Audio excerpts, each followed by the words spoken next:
అందరికీ శుభోదయం. జై భవానీ, జై దుర్గా భవానీ. మన తుమ్మూరులో ఈ కోటపట్ల వేంచేసి ఉన్న శ్రీ కోదండరామ స్వామి ఆలయం అండి ఇది.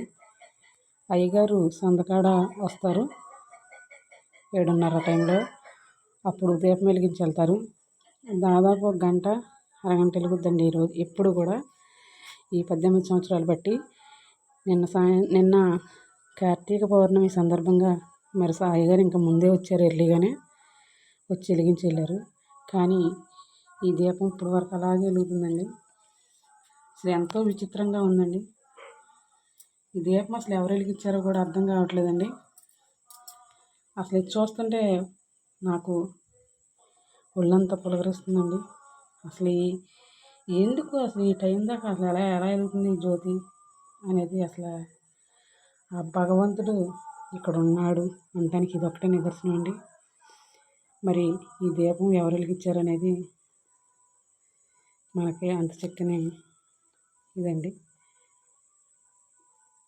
ఈ జ్యోతి ప్రజ్వలన ఆ దేవతలు వచ్చి చేశారా, మరి ఎవరు వెలిగించారు?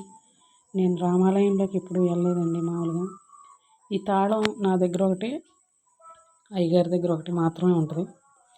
తీస్తే నేనన్నా తీసి గుడి బయట దీపం వెలిగించుకుంటా, లేదంటే అయ్యగారు వచ్చాక దీపం వెలిగించి తాళం వేసి వెళ్తారు.